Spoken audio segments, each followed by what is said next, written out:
dan kelas 4.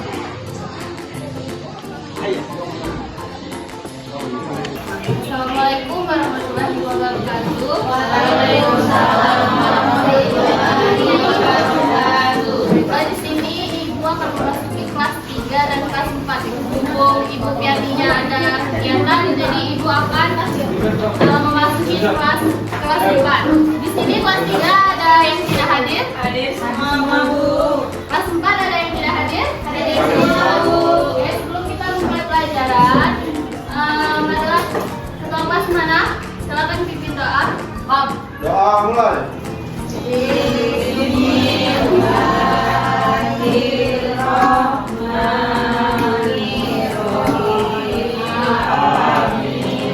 Nah, untuk kelas 4 di sini Ibu akan menjelaskan materi ke kelas 3 dulu. Jadi untuk kelas 4 Ibu mohon perhatiannya atau isinya jangan dulu ribut ya.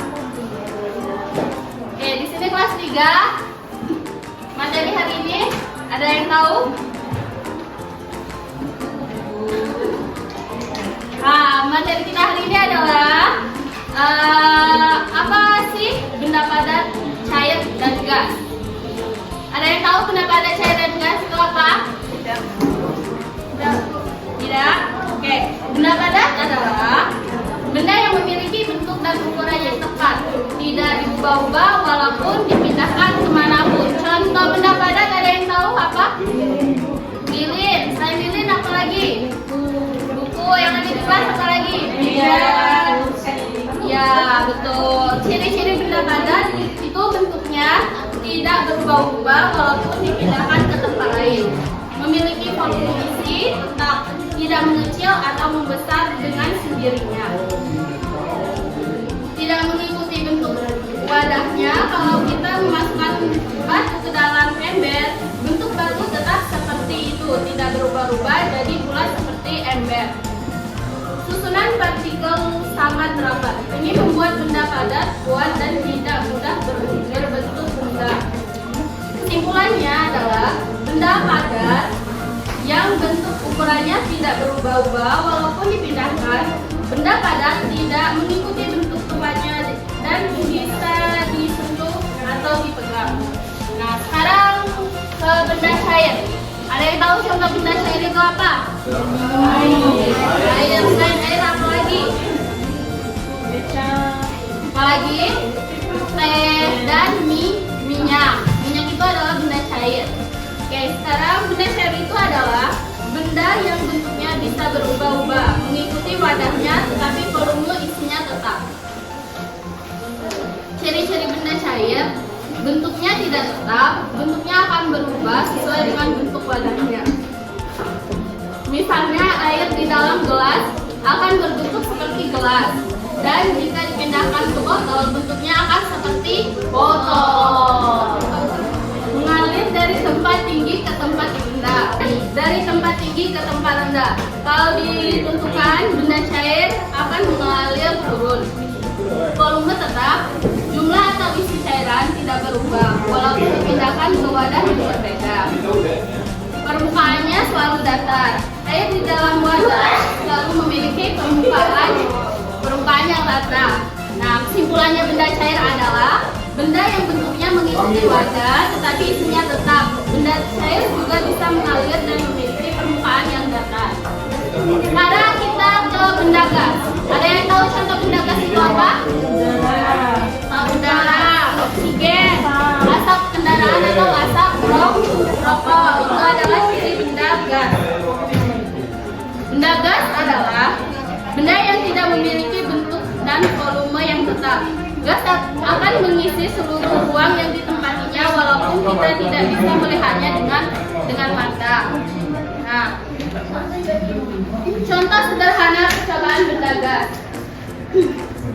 Tiup botol atau tiup balon akan mengembang karena terisi gas atau udara.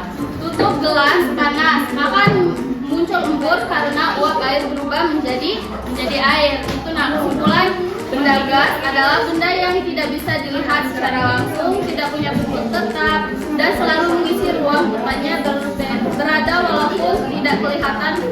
Gas tetap ada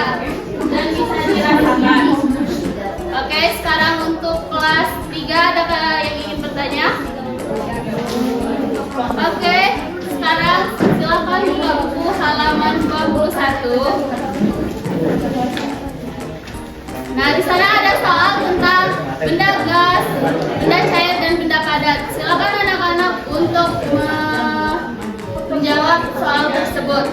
Nah, untuk kelas 3, silakan kerjakan soal yang ibu bagikan. Soal yang ada di buku ya. Ya, Bu. Ibu akan lanjut ke kelas 4. Jadi untuk kelas 3 mohon diam ya. Ya, Bu. Jangan ribut ya biasa. Ya, Ibu. Baik, Bu. Oke, hari ini kelas 4 pelajaran bahasa Indonesia. Nah, materi hari ini adalah apa itu peristiwa di sekitarku? Ada yang tahu peristiwa di sekitarku itu apa? Tidak. Peristiwa di sekitarku adalah kejadian terjadi di lingkungan sekitar kita, seperti di rumah, sekolah, ataupun lingkungan peristiwa yang bisa menyenangkan, mengejutkan, atau menyedihkan. Contohnya, acara kerja bakti di kampung itu peristiwa di mana? Di kampung ya, atau di desa ya. Yang kedua, terjadi banjir saat hujan deras itu peristiwa Di desa. di desa atau di kota?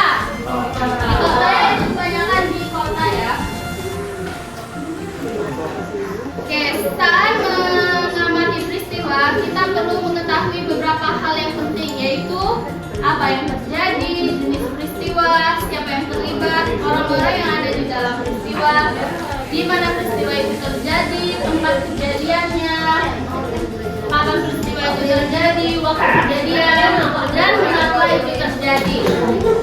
Cara menceritakan peristiwa, saat kamu menuliskan atau menceritakan peristiwa, ceritakan dengan urutan waktu yang jelas. Misalnya, awal cerita, kapan dan di mana peristiwa itu terjadi.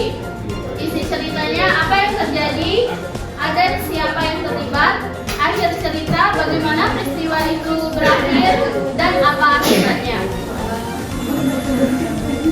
Nah, contoh peristiwa di sekolah itu apa? Nah, itu berebut pena, suatu kejadian peristiwa yang ada di sekolah. Pembersihan kelas. Ya, pembersihan kelas itu juga peristiwa yang ada di sekolah. Lalu, Ibu akan membagikan soal untuk kelas 4. Kalian bisa isi ya. Ya, Bu.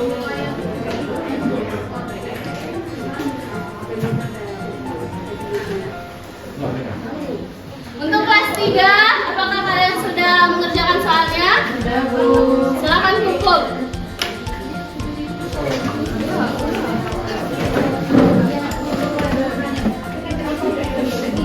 Oke, baik.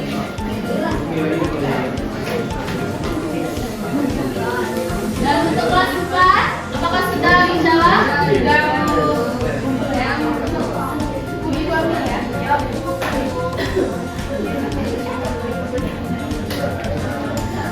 Nah, untuk kelas 3, apa kesimpulan pelajaran kalian hari ini? Ada yang tahu? Jujur benar. Nah, sekarang untuk kelas 4, ada yang tahu kesimpulannya? Apa kesimpulan pelajaran? Oke, baik. Oke, baiklah anak-anak, Ibu akhiri pembelajaran pada hari ini. Ditutup. Wassalamualaikum warahmatullahi wabarakatuh.